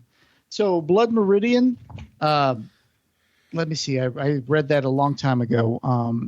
So it's. Well, I know I saw The Road in a theater and I almost walked out. It was so there's like a main character that is the kid, and it's a teenage runaway, and he's in Tennessee, and then there's he joins. They're following the trail of a couple, like a family, a couple with a small child. In the book, and in the movie, The Road. Oh, okay. I thought he's talking about this Meridian one, which I think was written by the same writer, right? Yeah, is that right, Cormac McCarthy. Yeah. Well, it's like a fictional kind of future, and it's also bleak. Yeah, he joins a runaway teenager joins a gang of like mercenaries and stuff. It's like 1849 to 1850. Sorry. And they're hired to combat the Apaches and Comanches.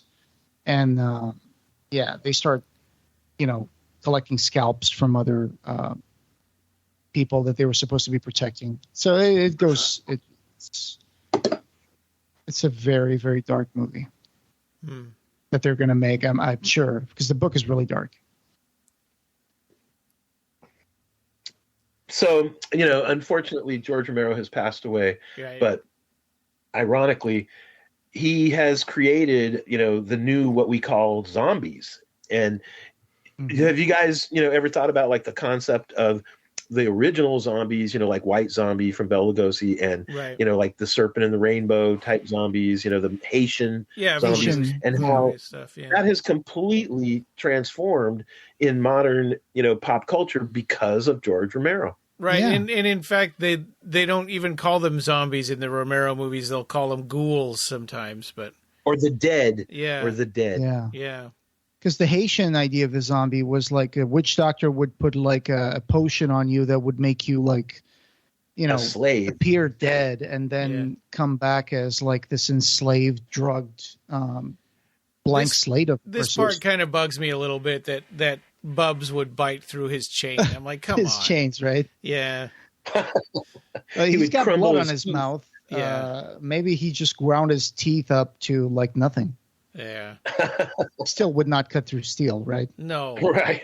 But I think it just he slammed it so much that it weakened it, you know. Yeah. Yeah. They show all sorts of zombies chained to that wall, and they're always pulling on those chains. So yeah, right. That's so maybe when things got crazy enough. I like that better. I love the idea that these zombies are always there in the shadow, just standing, and then when someone walks, they're waiting, just like, someone. Yeah, I mean, evolutionary. You know, evolution-wise, these zombies, I mean, they would go through their food supply really fast. But they don't even need food, so it doesn't matter. Yeah. They would just be alive there. Oh, we just got a reverse shot here with the hoe going into the zombie's face. Yeah, it's a shovel. Shovel. Oh, I love that. Yeah, the way they did that one was a 3-stage effect as well, where just like with the machete, where it's got like a half moon cut out of a piece of metal machete, you know? They take a real shovel and they take a real shovel and they have that half round part removed, which will fit around a real person's head, you know, right at that spot. And they do it in 3 stages where they take a real shovel, they slam it towards the guy, they cut, they insert the other shovel, you know, where it's already mounted into his head, and he wiggles and spits out blood and stuff like that. And then the top part is a radio-controlled head with movable eyes, and that just goes thrown away. And if you see the behind the scenes, you see it take after take after take, where they were trying to get it to land where the eyes were pointed up toward the camera and they could move, you know, and catch it right on camera all in one take. It's a great shot. When they're moving, they're going into the foreground, and you see the zombie head upside down with the eyes moving side to side. That's amazing. I love that. I think Johnny should have shot Rhodes in the leg before he left him there. Yeah, but that wasn't in the script. Yeah. But anyway, so, you know, there's a handful of effects like that. Like, for instance, also, you know, like when Dr. Frankenstein, you know, is killing the zombie that's on the table with a Dremel drill. Yeah. It starts out, you know, with a real Dremel drill with a bit in the Dremel, you know, and he goes, and he starts bringing it toward the guy, and then they cut, and then they insert a Dremel that's been hollowed out, you know, with a plastic fake drill bit, and, you know, they just continue the sound effect, and he pushes that against the guy's forehead, and inside the Dremel drill is the drill bit being pushed inside the hollow Dremel drill at the same time as blood is being pumped, you know. So it looks like they pushed the bit into his forehead. Rickles is so stupid. He's like, just fix it. We got the book here. Just fix it. It's so stupid because, you know, it's like, what are you, a retard? You know, it's like, don't you understand, you know, that the machine's box that controls it is up there with the zombies. Yeah. Exactly. They took the guts out of the box. So it's like they ripped all the cables out. Yeah. So the only one that still works is up above. Right. Yeah. And the guy is just so dense, you know, he just either that or he's in such panic mode that his brain's not functioning right. A classic shot here where we see a zombie's hand shadow almost touching the guy on the wall. Yeah. And then he just like Nosferatu. Yes, exactly. And then he drops his flask and then he grabs it back, but it's already empty. Yeah, I like when he knocks out that zombie and he goes, whoof. Nina said, don't lose that flask. You can fill it up again later. Yeah, you could use it for water. Yeah, I said that when I was watching the movie that last night. Yeah. When this guy eventually throws his gun away, I'm like, why are you throwing your gun away? You can find more ammunition for it. Bullets, Idiot. Not that heavy. Yeah. They used to do that to Superman all the time. You'd go, and then they'd throw it at him. I like that there's a Jewish grave there with the Star of David made out of twigs. One of the military deaths. Oh, here we go. Yeah. This is where the zombies all come What a horrible way to die. In. I mean, he couldn't just go get a gun and shoot himself. He had to do this. I like that. You know, that football player there, it says mailbox for their name. Yes. You know, what's interesting, too, is that, like, you know, obviously he must have been religious because he's got all kinds of St. Christopher medals and crosses and all this stuff. And he puts that in his own mouth, you know, and then, you know, he lets them tear him to shreds, you know. Yeah. You're right. I would have shot myself. But I guess maybe because he was religious, he thought if he shot himself, he wouldn't go to heaven. Well, he's still killing himself. That, yeah. You'd think that God could see around his ruse.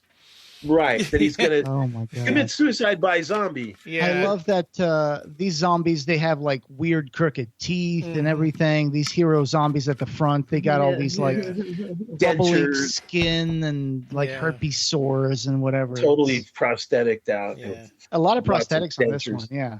More than probably in Dawn. Yeah, Dawn was a lot of paint of blue and stuff.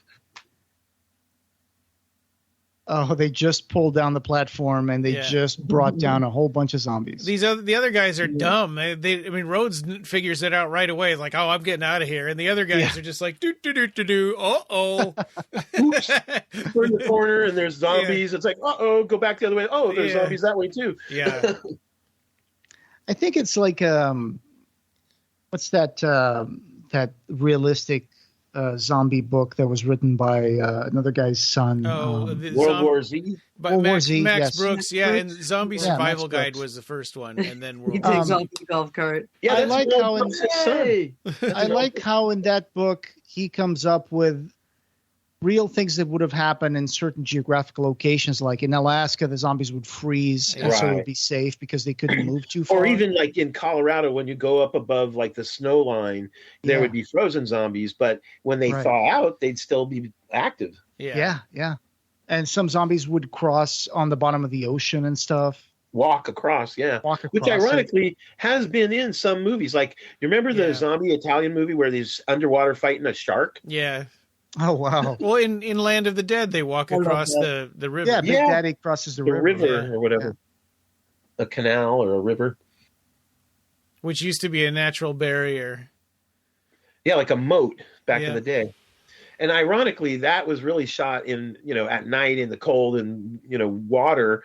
And all those poor zombies, they were freezing. Oh, my God. Bug, like the girl, there was like a cheerleader or something, or a majorette girl in Land of the Dead.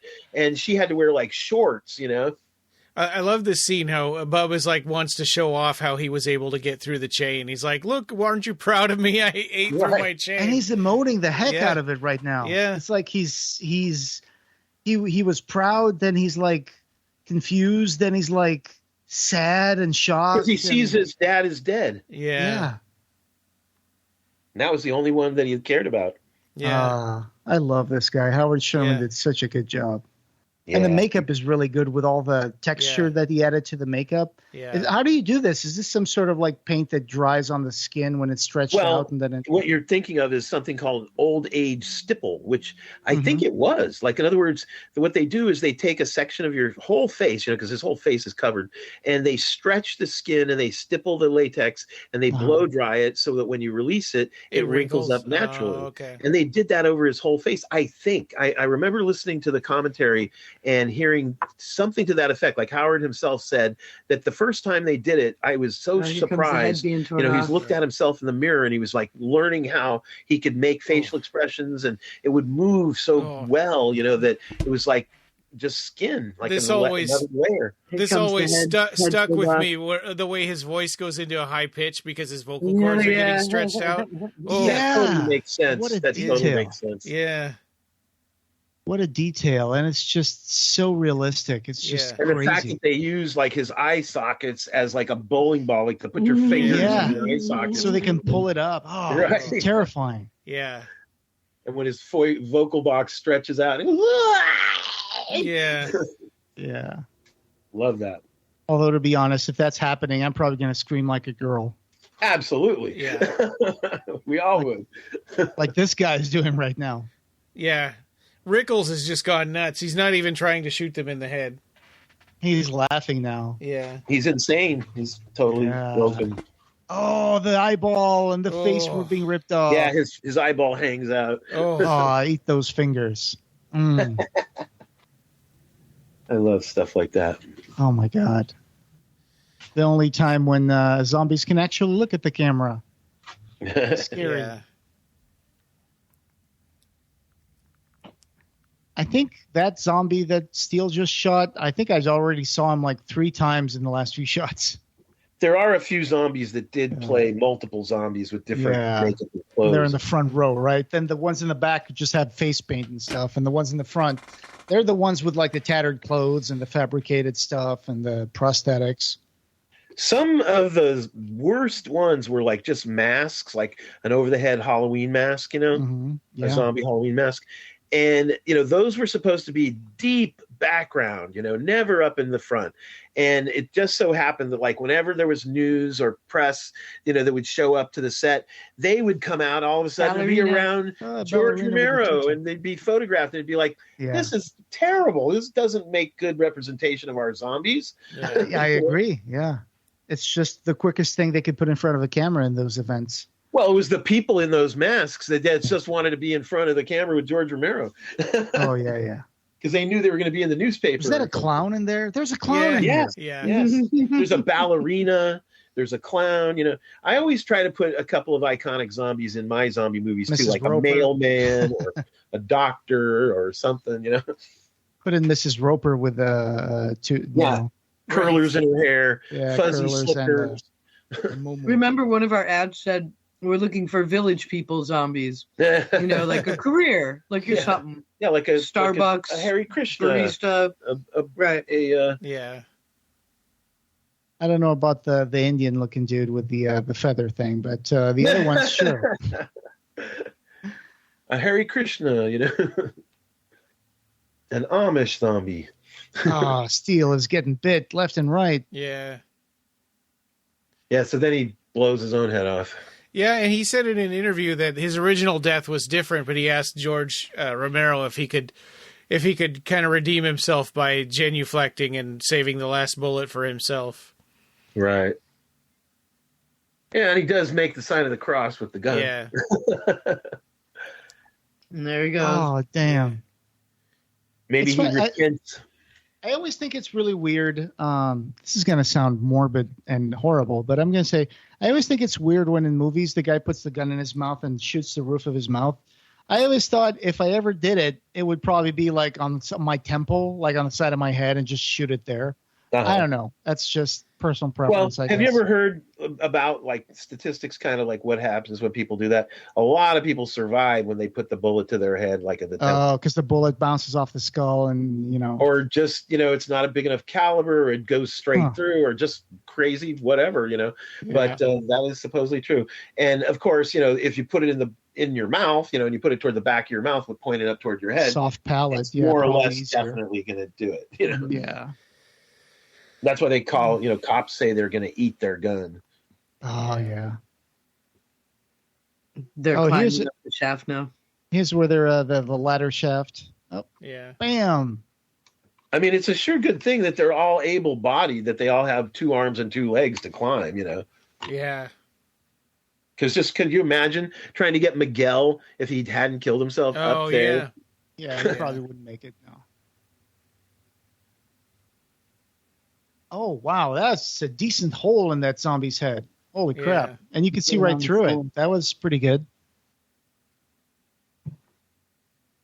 I like the trick of, Savini, how, he would put like a balloon of, condom of blood on the back of the head of a And I guess they extend the forehead a little bit so they can, go through the head without, Well, what they do sometimes is they put a squib, on the front of the face with a thin appliance over the top. But then also, they can also do a thing where they put a just like a button on their forehead and yank it out, so it's hardly anything. You can't see it at all. And then we got Bub and Captain Rhodes.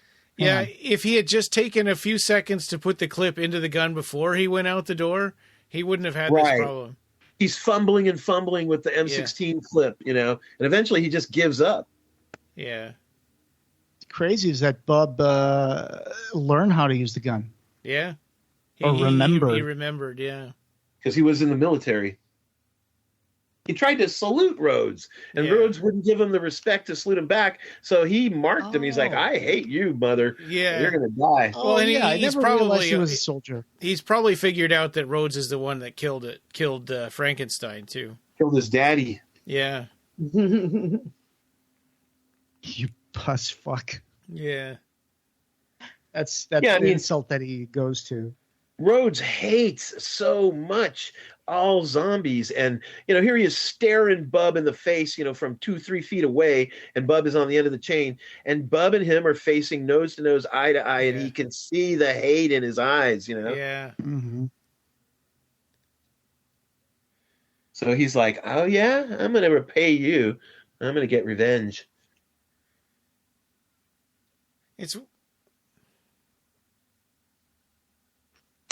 Damn. This is rough. Yeah. Mm-hmm.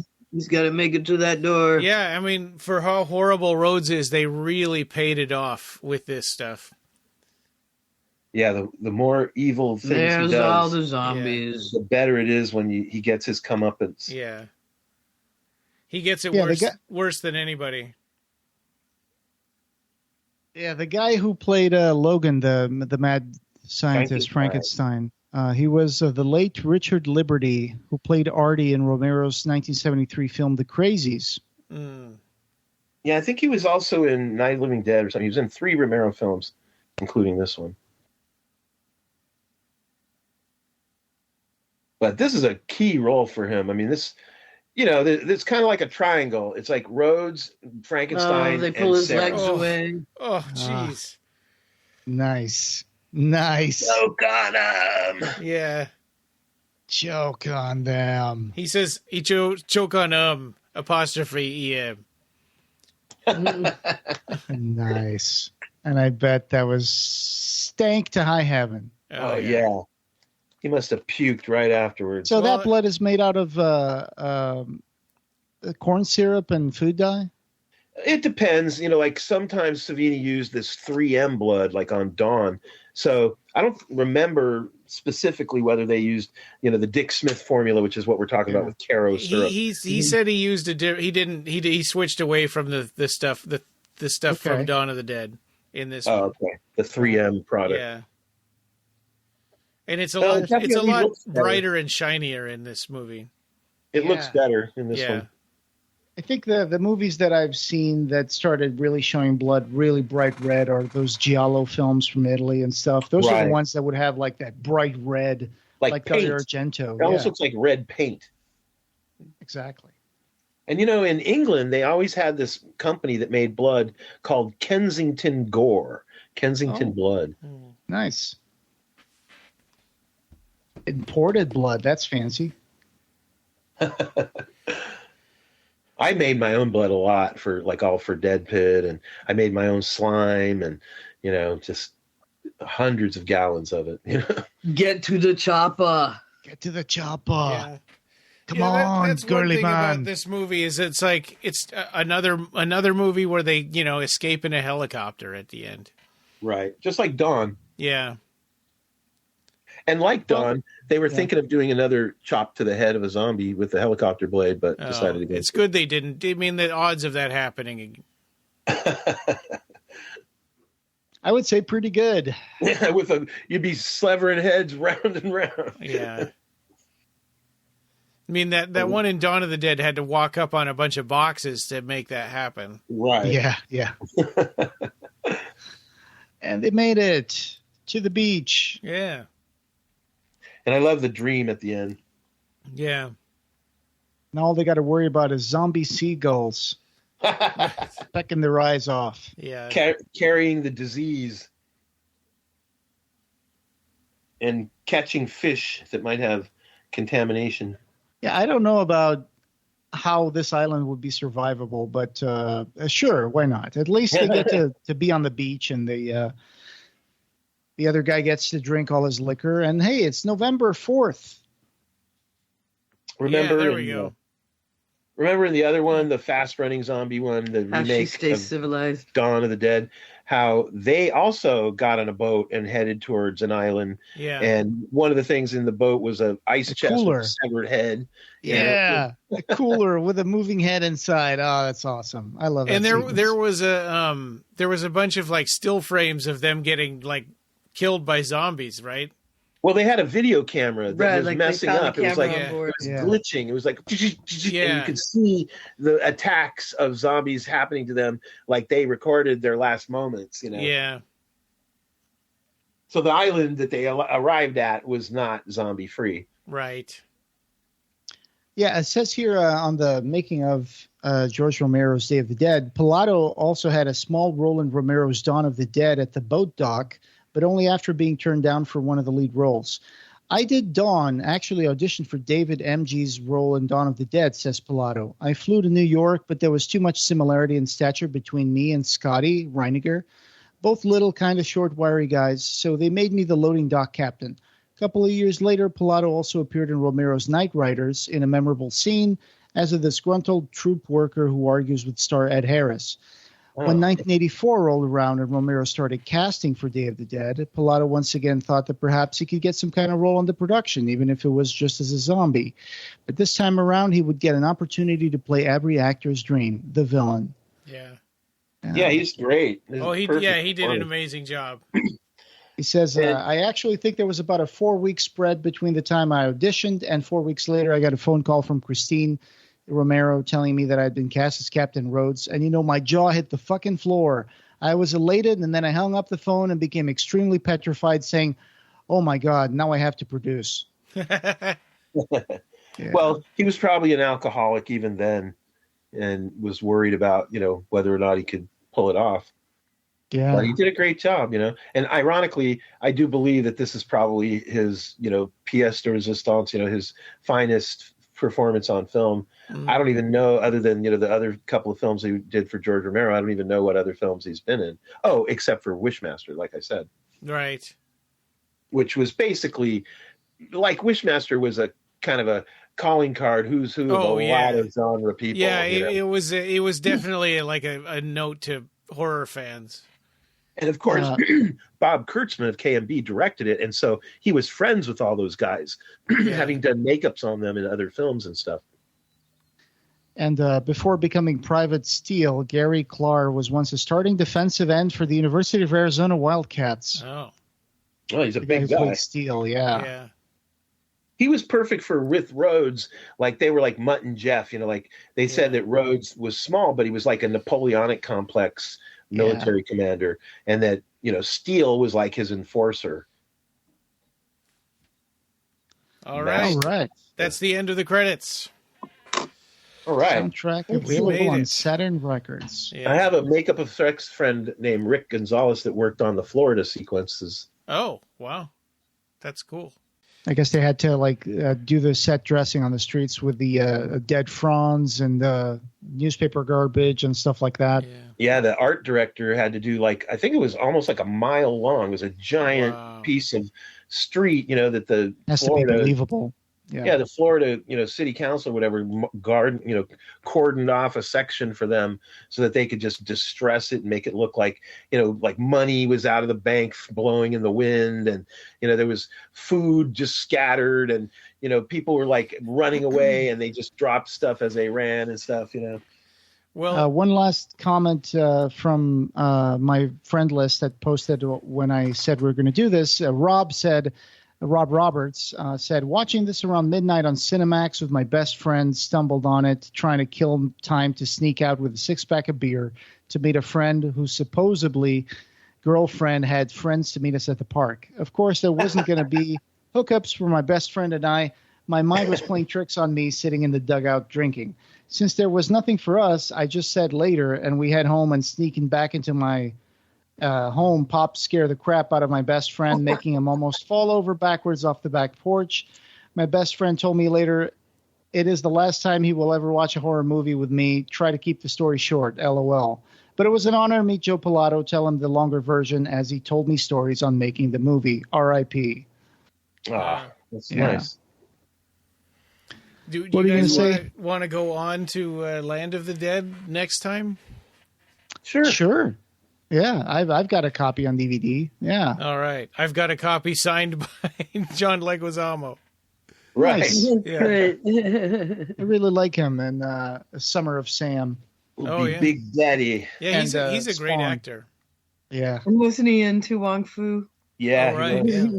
He's been in a lot of crazy films. Yeah. All right, guys. Well, thank you so much for watching Day of the Dead with us and spending this little time with us. And I hope you guys had fun. I'm a zombie fan. I love zombies. Yeah. And I love George Romero.